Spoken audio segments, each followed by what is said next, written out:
Dominus vobiscum, et cum spiritu tuo. sequentia Sancti Evangelii secundum Lucam, Gloria a te, Domine. anno quinto decimo imperi Tiberi Caesaris procurante, Poncio Pilato, Iudeam tetrarca autem Galilea Herode, Filippo autem fratre eius, tetrarca Iturie et Traconidie, regionis et Lysanias, Abiliene tetrarca sud principibus, sacerdotum Annam et Caifas, pactum est verbum Domini. Super Ioannem Zaccarie, filium in deserto, et venis in omnes regioni, Jordanis predicans bautismo, penitentiae in remissionem peccatorum, sicum scriptum est in libro Sermonum Isaia profete. Vos clamantes in deserto, parate viam Domini rectas, facite semitas eius, omnis valle implevitur, et omnis mons et colis humiliabitur, et erum brava indirecta, et aspera in vias planas, et videbit omnis caro salutare Dei. Laude de Christi. Dios te salve María, llena eres de gracia, el Señor es contigo. Bendita tú eres entre todas las mujeres, y bendito es el fruto de tu vientre Jesús. Santa María, Madre de Dios, ruega por nosotros pecadores, ahora y en la hora de nuestra muerte. Amén.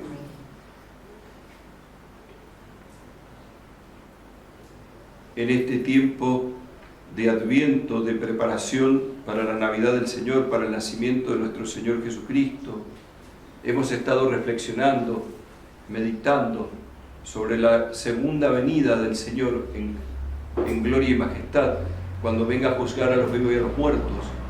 Hemos estado reflexionando en nuestra muerte para presentarnos al juicio de Dios inmediatamente después de la muerte, en el juicio particular. Hemos estado reflexionando sobre el juicio universal que se dará cuando esté esa segunda venida del Señor en gloria y majestad y haya de juzgar a vivos y a muertos, y acabará con todo el mal y creará un cielo nuevo y una tierra nueva. Hemos estado meditando en la realidad del reino de los cielos, del cielo, de ser felices con Dios para siempre, en esa herencia que Cristo nos ha conseguido muriendo en la cruz por nosotros, tanto para nuestra alma inmediatamente después de la muerte, si así tenemos la gracia de llegar al cielo, tanto también para nuestro cuerpo en la segunda venida, para que también pueda gozar de lo que goza el alma.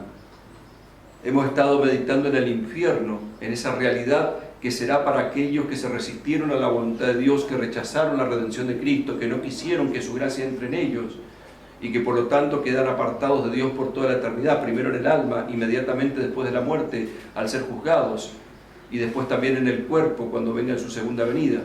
Hemos estado meditando también en el purgatorio, que nos hace reflexionar, que tenemos que reparar, que tenemos que desagraviar por nuestros pecados ya perdonados, y que tenemos que responder al amor de Dios, ofreciéndole a Dios humildemente nuestros sufrimientos, sabiendo que tienen valor de vida eterna si están unidos a Jesucristo.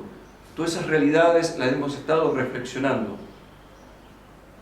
Y también nos estamos preparando para la primera venida del Señor. Es decir, nuestro Señor Jesucristo vino a la tierra y nació de una madre virgen, se metió en el seno purísimo de la Virgen, pasó del seno del Padre eterno al seno de la Virgen sin dejar de estar en el seno del Padre.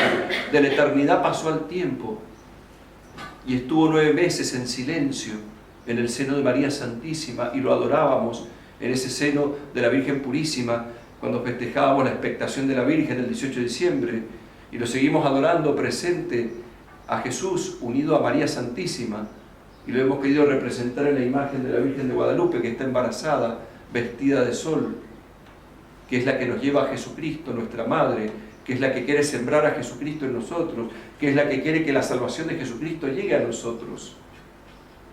Todo eso hemos estado meditando, y lo veíamos a través del profeta Isaías del Antiguo Testamento, donde es un profeta especial, que Santo Tomás de Aquino, recordábamos la otra vez, que le llamaba el quinto evangelio, por todas las profecías que están aplicadas a nuestro Señor Jesucristo, tanto en su primera venida como en su segunda venida en gloria y majestad.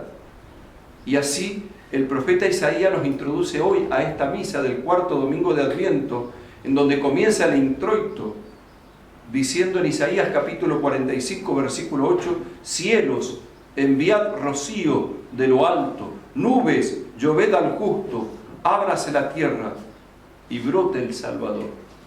¿Quién es ese sino el Verbo eterno? Ese rocío, ese justo que viene del cielo, es el Verbo eterno, que es el enviado del eterno Padre.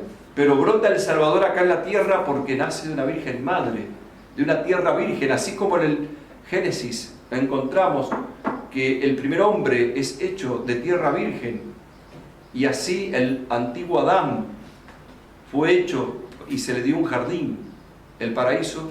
Así también el nuevo Adán, que es Cristo, es hecho de tierra virgen y viene para morir en la cruz por nuestros pecados, y es el segundo Adán, el Adán que es obediente hasta la muerte y muerte de cruz, el Adán que trae la salvación, el Adán que no aceptó lo que le ofreció el maligno enemigo, el pecado. Y así, frente a esa realidad, nos encontramos que en la epístola que hoy hemos leído de la primera carta a los Corintios, en el capítulo 4, versículos del 1 al 5, se nos habla de los ministros, de los servidores de Cristo, que son administradores de los misterios de Dios. ¿Quiénes son?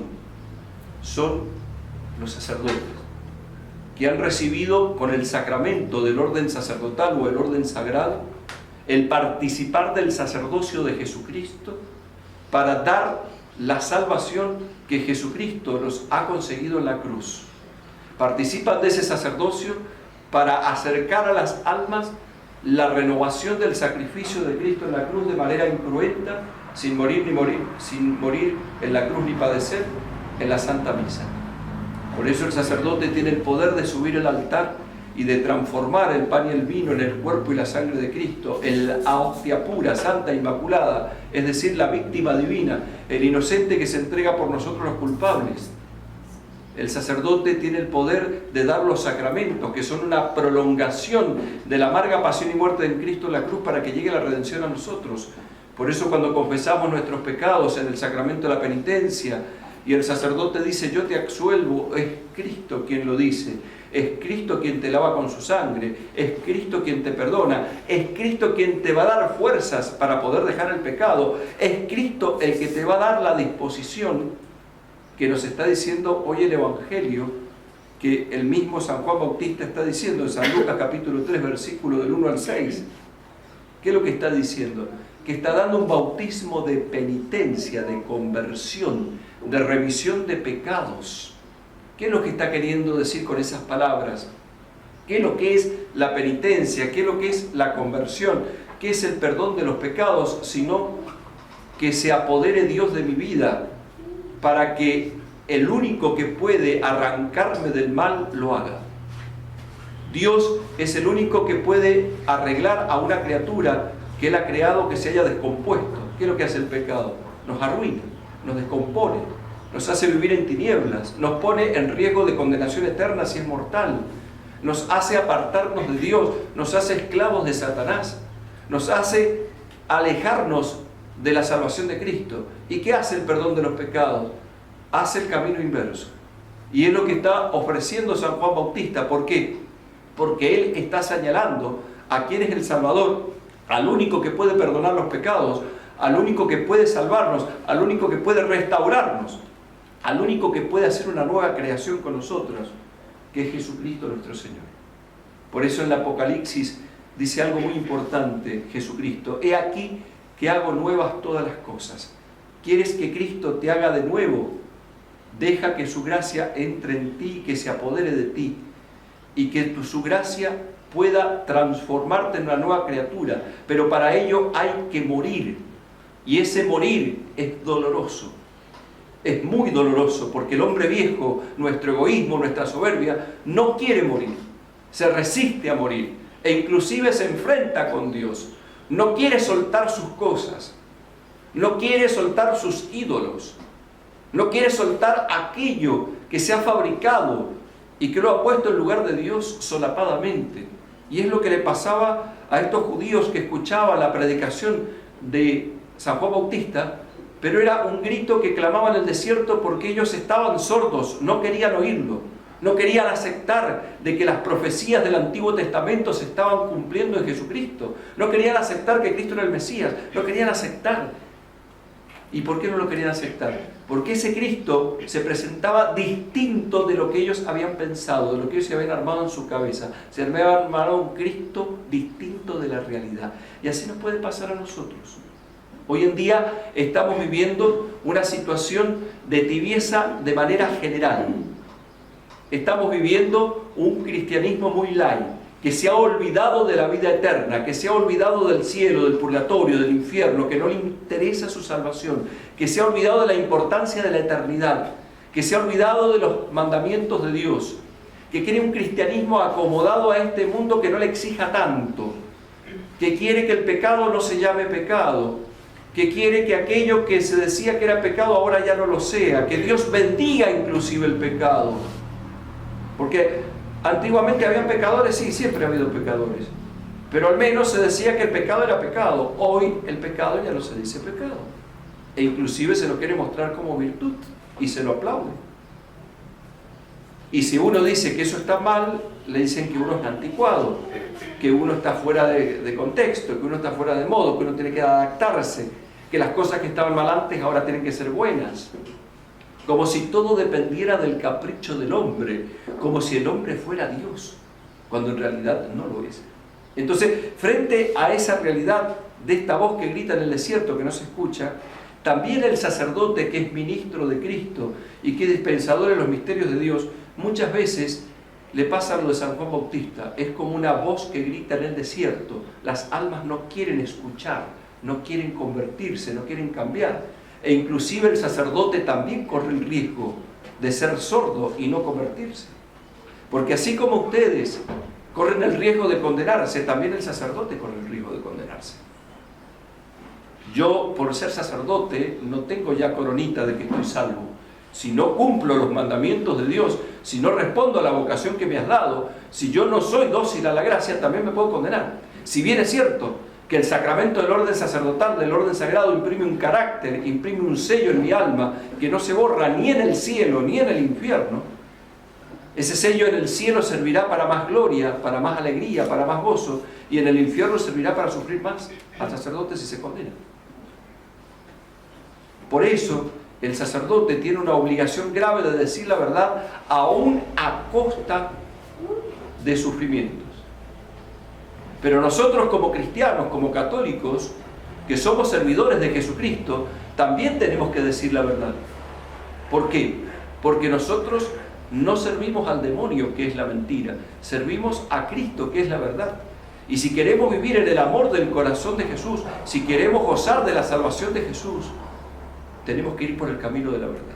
Y para ir por el camino de la verdad hay que alejarse del pecado, que es la gran mentira. La gran mentira que nos han vendido el pecado con Satanás, que nos quiere hacer creer que vamos a ser felices pecando, que vamos a ser felices alejándonos de Dios, que vamos a ser felices haciendo la nuestra, haciendo nuestra voluntad y no la voluntad de Dios.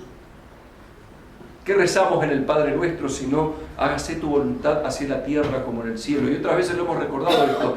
¿Quiénes son los que están en el cielo? Los que con la gracia de Dios se decidieron hacer la voluntad de Dios, cueste lo que cueste. ¿Quiénes son los que están condenados? Los que se resistieron a la voluntad de Dios y por lo tanto renunciaron a la gracia de Dios. Esa es una verdad sencilla, profunda y muy importante. Si nosotros nos condenamos, todo lo tenemos perdido. Si nosotros nos salvamos, todo lo tenemos ganado. Es tan importante nuestra salvación que no podemos errar en este negocio, porque si lo erramos, lo perdemos todo. Y por eso, lamentablemente, muchas veces, como otras veces lo he recordado, somos tan locos que jugamos una ruleta rusa espiritual. ¿En qué consiste una ruleta rusa según la carne, según acá el hombre? En que yo en un revólver pongo una bala, hago girar, y si me toca poniéndolo la cabeza. Uno dice, qué locura, ¿quién haría semejante cosa? Y sin embargo, espiritualmente muchas veces nosotros jugamos a la ruleta. Caemos en pecado mortal y decimos, bueno, total después Dios me va a perdonar. ¿Y si la muerte te sorprende antes de que Dios te perdone? Pusiste en riesgo tu alma, pusiste en riesgo la eternidad por un placer pasajero, por un ¿qué dirán? Pusiste en riesgo tu alma por un capricho tuyo, por dar gusto a tu amor propio. Por eso, queridos hermanos, tenemos que reflexionar todas estas cosas y tomar conciencia de lo que nos estamos jugando, que es la eternidad. Por eso, queridos hermanos, tenemos que recordar aquello que se va a rezar en la oración de comunión de esta misa, que es del profeta Isaías, que muchas veces nosotros lo hemos repetido hasta el cansancio. Isaías 7:14. He aquí una virgen, una doncella, que concebirá, dará a luz un hijo y le pondrá por nombre Emanuel, Dios con nosotros. Necesitamos al Emanuel, a Dios con nosotros, que esté dentro nuestro, que nos transforme, que Dios esté con nosotros para que nos dé fuerzas para hacer su voluntad. Así como el Emanuel, el Dios con nosotros, entró en una virgen, en la Virgen Purísima, y ella estaba llena de Jesús, no solo físicamente, sino primero espiritualmente. Estaba llena de Jesús porque en todo buscaba la voluntad de Dios. ¿Cómo se presentó ella cuando el ángel le anunció que iba a ser la madre de Dios? He aquí la esclava del Señor, hágase en mí según tu palabra. San Lucas capítulo 1 versículo 38. Se entregó totalmente al plan de Dios. No le importó lo que tenía que sufrir. De tal manera que cuando San José la iba a abandonar, ella guardó silencio, esperando la intervención divina. Confió totalmente en el plan de Dios.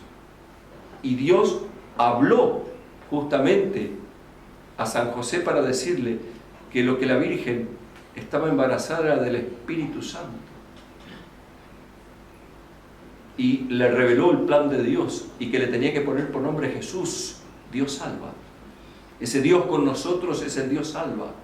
Y porque creyó, pudo continuar. Así también nosotros, si queremos continuar, vamos a tener que creer en el plan de Dios, aunque a veces no lo entendamos, aunque a veces todo no nos cierre, porque Dios no te pide que entiendas su plan, te pide que confíes en Él y que lo obedezcas, porque Él sabe lo que quiere. ¿Y por qué Él sabe lo que quiere? Porque es Dios. A Dios no le escapa ni el pasado, ni el presente, ni el futuro. Dios no se equivoca, Dios es perfecto. Dios nos ama porque es el amor mismo. Dios quiere derramar bondad sobre nosotros porque es la bondad misma. Dios siempre dice la verdad porque es la verdad misma. Dios nunca va a fallar porque es todopoderoso, porque es el poder mismo. Entonces, si Dios es así, ¿por qué dudamos de Dios? Dudamos de Dios porque el amor propio nos gana, creyendo que nosotros somos dioses, y muchas veces nosotros queremos hacer las veces de Dios. Y en esa rebeldía de querer hacer las veces de Dios, no nos sometemos al plan de Dios. Creemos que nuestro plan es mejor que el de Dios, y ahí fallamos. Y ahí viene el pecado. ¿Por qué es el pecado? Una falta voluntaria contra la ley de Dios. Es decir, me rebelo contra Dios, no quiero someterme a su plan. Me parece que lo que yo elijo es mejor. Por eso, queridos hermanos, si realmente queremos preparar una Navidad, un nacimiento de nuestro Señor Jesucristo, si realmente eso que decimos Feliz Navidad sea coherente, Cristo se tiene que adueñar de tu vida. Cristo tiene que ser el centro de tu vida. Cristo tiene que ser la motivación de tu vida. Cristo tiene que ser el que rija tus decisiones.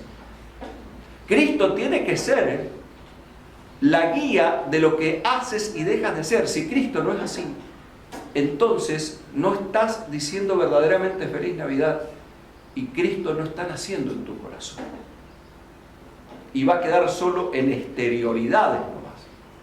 Porque todo lo que representamos, el pesebre, el altar, los ornamentos y todas las cosas exteriores, tienen que manifestar lo que interiormente Dios está obrando con su gracia.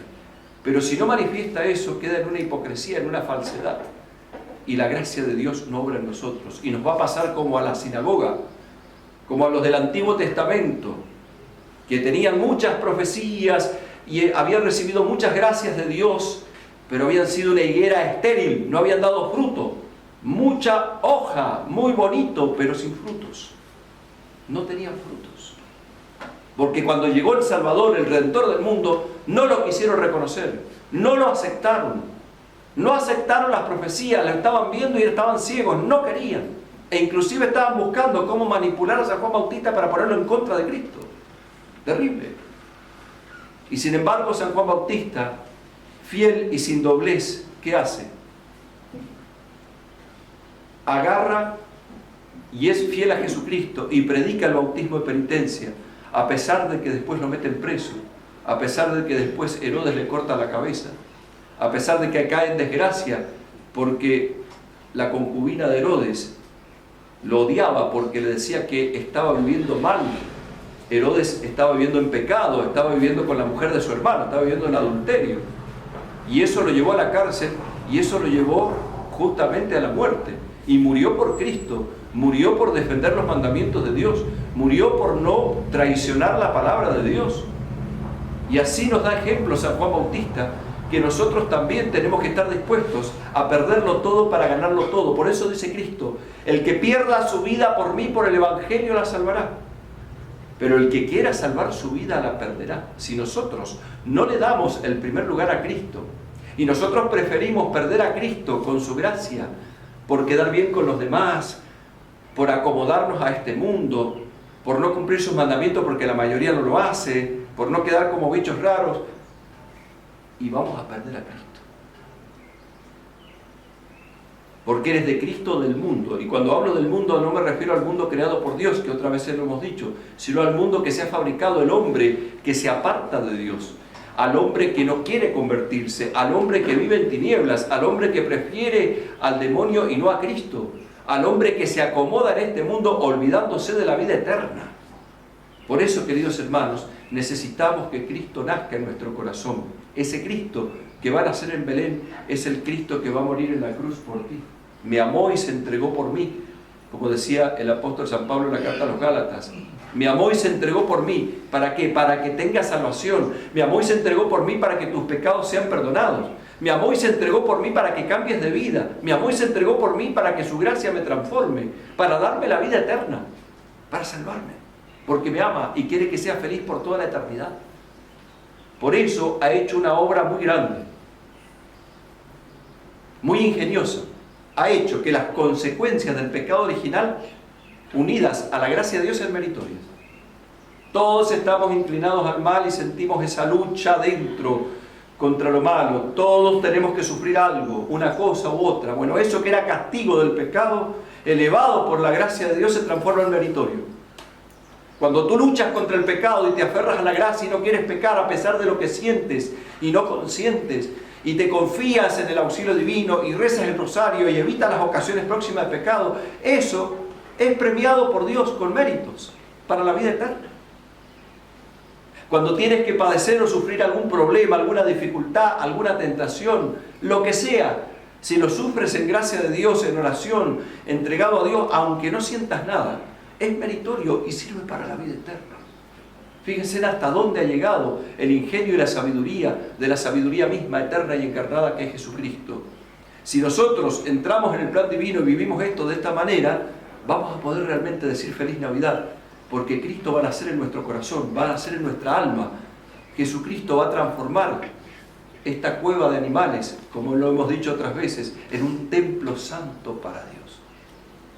Yo siempre me admiro en las confesiones de que Dios utilice de instrumento a un sacerdote que haga las veces de Cristo y que ese instrumento sea débil y miserable, pero no por el instrumento vale el sacramento, sino por quien lo da, por quien lo ha instituido, por quien lo creó, que es Jesucristo. Y me admiro por dos cosas: una, por ello, y otra, porque por un yo te absuelvo, la sangre de Cristo lava un alma y la saca de condenación eterna a camino de salvación. Y borra todos los pecados que hasta ese momento se habían cometido si la persona está arrepentida, con deseos de corregirse y de cambiar, con contrición, como explicábamos los otros días. ¿Qué es lo que era la contrición? El deseo de romper con el pecado. Lamentablemente a veces la mayoría no se confiesa bien porque no tiene el deseo de romper con el pecado, siempre deja algo. Sí, quiero que Dios me perdone, pero si por ahí tengo alguna oportunidad voy a pecar, total, después me confieso. No tiene que ser así. Es cierto que sentimos la inclinación al mal, es cierto que nos atrae el mal. Ninguno de nosotros puede decir que no nos atrae el mal, en algún momento nos atrae. Excepto la Santísima Virgen, que fue inmaculada, que fue redimida de una manera especial y única, todos los demás sentimos atracción por el mal, la concupiscencia. Pero gracias a Dios, la atracción por el mal no es pecado, a no ser que yo acepte ese mal y lo consienta. Entonces ofrece a Dios con humildad eso que sientes y no lo consientas, y así vas a luchar y vas a romper con el pecado. Evita las ocasiones próximas de pecado. No confíes en tus fuerzas, confía más bien en las fuerzas de Dios.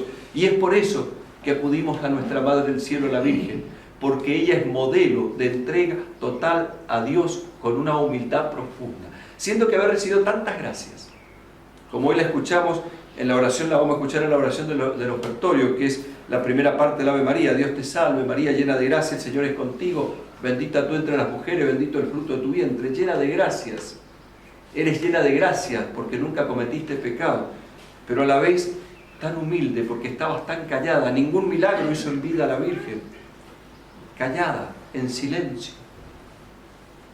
En las bodas de Caná pidió a Cristo que hiciera el milagro de convertir el agua en vino, hacer lo que los diga. La Virgen, entregada totalmente a la voluntad de Dios. Por eso acudimos a ella. Madre Santa, Madre del Emanuel, Dios con nosotros, Madre de Jesús, Dios salva. Eres bendita entre todas las mujeres, y es bendito el fruto de tu vientre, porque el fruto de tu vientre, que es Jesús, es quien perdona nuestros pecados. El fruto de tu vientre, que es Jesús, es el que nos da fuerza en las tentaciones. El fruto de tu vientre, que es Jesús, es el que nos ayuda a levantarnos cuando nos caemos en pecado y nos perdona. El fruto bendito de tu vientre, que es Jesús, es el que nos da aliento en los momentos de las tentaciones, de las dificultades y de los problemas. El fruto bendito de tu vientre, que es Jesús, es el que nos ha prometido la vida eterna porque ha muerto en la cruz. Cuando miro la cruz, veo el fruto bendito del vientre de la Virgen María colgado de la cruz. Cuando mires el crucifijo, mira ese fruto bendito y dile: gracias, Señor, por haberte entregado por mí, porque si no te hubieras entregado yo estaría perdido. Si no te hubieras entregado, yo no podría decir hoy feliz Navidad. Si no te hubieras entregado a la cruz, yo no podría subir al altar a celebrar la misa. No existiría la misa. No existiría el perdón de los pecados en la confesión. No existiría el bautismo que nos hace hijos de Dios, nos perdona el pecado original. No existiría ningún medio de salvación. Y gracias a que Cristo murió en la cruz, a que es nuestro Salvador y nuestro Redentor, podemos decir: bendita tú eres entre todas las mujeres, y bendito es el fruto de tu vientre, Jesús. Por eso, queridos hermanos, ya próximos a la Navidad del Señor, ya próximos a recibir al Señor, queremos nosotros que Cristo nazca en nuestro corazón. Y por eso le decimos con la oración colecta de hoy: muéstranos, Señor, tu poder y ven a socorrernos con tu gran fortaleza. Él tiene una fortaleza tan grande que nos puede levantar a nosotros miserables y débiles, para que tu misericordia siempre propicia se apresure a darnos graciosamente los auxilios que nuestros pecados nos retardan. Cuando nosotros no nos decidimos a dejar el pecado, nos retardan el camino de la salvación, nos hacen más difícil el llegar a Jesucristo, nos enredamos en nosotros mismos. Por eso pidamos que su poder misericordioso obre en nosotros y nos abandonamos al corazón de Jesús, nos abandonamos al corazón de aquel que se ha entregado en la cruz por nosotros, nos abandonamos al corazón de aquel que nos ama hasta la muerte y muerte de cruz. Nos abandonamos al corazón de aquel que nos ha dado a su madre como madre nuestra, que nos ha dado a su eterno Padre como Padre nuestro. Nos abandonamos a aquel que nos ama y que es el fruto bendito del vientre que es Jesús, para pedirle las gracias que necesitamos para poder ser salvos. Queridos hermanos, Dios quiera que tengamos una Navidad del Señor verdadera, una Navidad del Señor en donde realmente Cristo nazca en nuestros corazones, en nuestras almas. Una Navidad que no quede en exterioridades, sino que en primer lugar sea interior. Una Navidad que realmente nos haga a nosotros portadores de Cristo, realmente que creamos que Cristo es el Emanuel, el Dios con nosotros, Jesús Dios salva, que no nos dejemos arrastrar por el mundo y que cuando digamos feliz Navidad sea una realidad, porque Cristo nos está trayendo el camino al cielo, a la bienaventuranza, a la felicidad verdadera, la que no puede dar este mundo.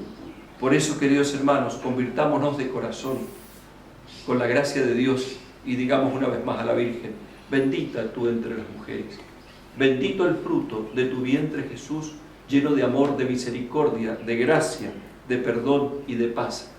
Bendita Madre, ayúdanos a ser fieles a tu Hijo Jesús, ayúdanos a alimentarnos con el fruto bendito de su vientre, ayúdanos a unirnos a Jesús. Oh Madre bendita, ayúdanos, ayúdanos. Ave María Purísima. Sin pecado